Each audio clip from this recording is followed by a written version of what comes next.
try to be. And the funny thing was, my aunt that died a few years ago, she was 85, and she was always, although she was the older sister, she was always sort of tugging on with her.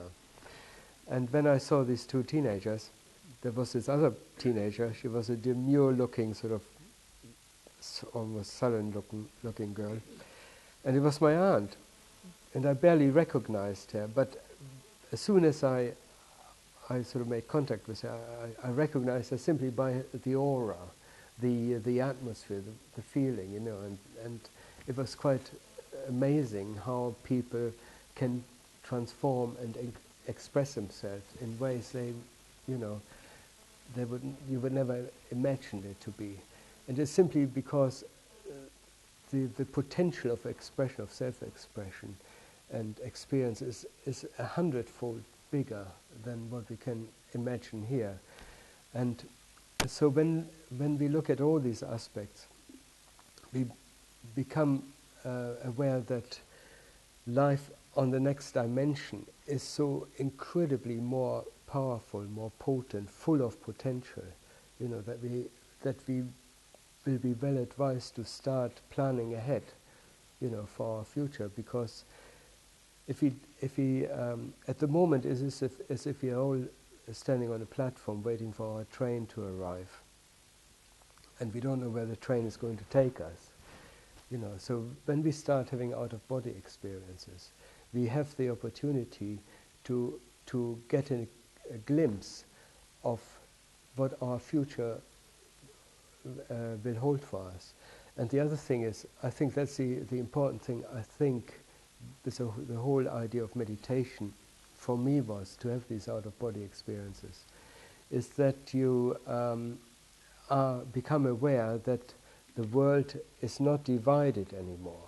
You know, there is not a death or a life.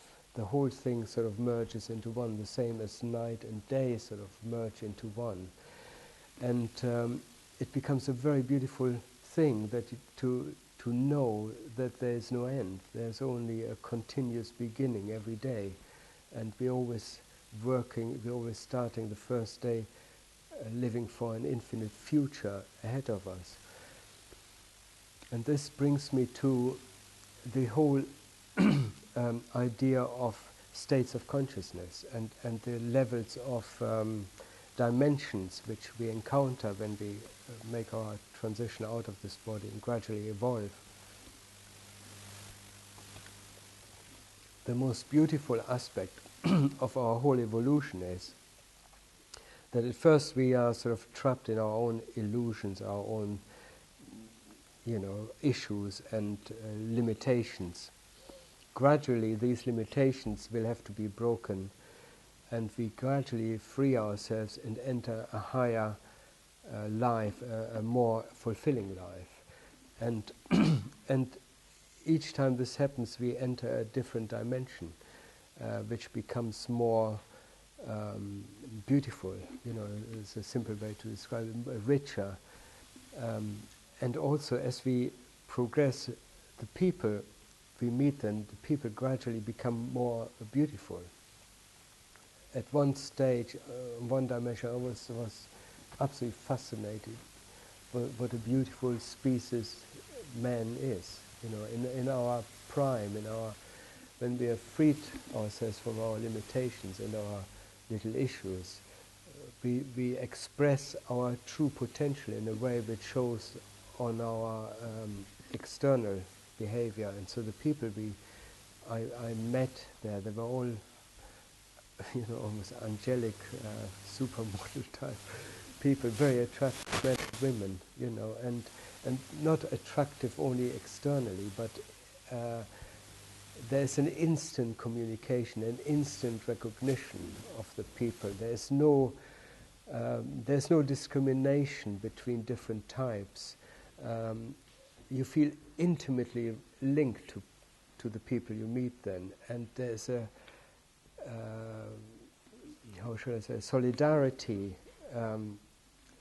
and an understanding that we are all made out of the same matter, and that we all belong together, And the beautiful thing is that we are all individuals and we communicate with our individuality and enrich our worlds, and everybody has the power to express themselves and create new environments, new worlds. And then to realize this is just the beginning. This is where we should start off our evolution, and then then advance from there is an absolutely astonishing realization. The other thing I noticed when progressing from the lower dimension to the higher dimension, there's always a feeling of coming home. The feeling of home becomes a very, very powerful thing. I mean, when you think about, I remember as a child when I played out in the snow, and it was a very cold winter, and we played, and then we got exhausted, and then we came home, and my mother had made a nice warm stove and nice hot chocolate drink, and you had the feeling of homeness and the security and the warmth in every aspect.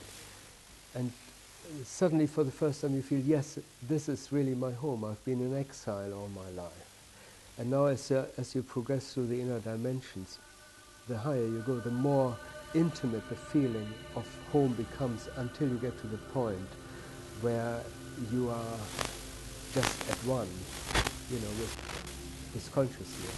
You feel this immensity, and this is where words simply are not enough to in any way describe it, because the consciousness also has expanded. So instead of having our six senses, which can see colors and hear sounds, this sensitivity has become exponentially larger.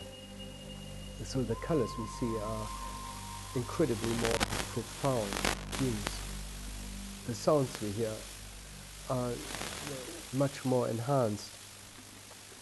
So it is almost impossible then to consider, when we then look back at our small existence which we have left behind here on this physical earth, it appears like a dim dream, something we had to go through in order to deal with certain issues, And now we begin to awaken to our true potential, and then we can start making plans for our future.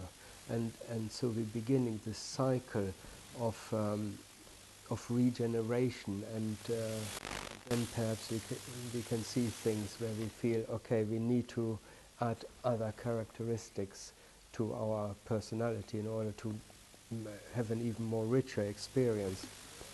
And so the whole idea of reincarnation, all these sort of things we all know about and read about, they all sort of come together and make sense again.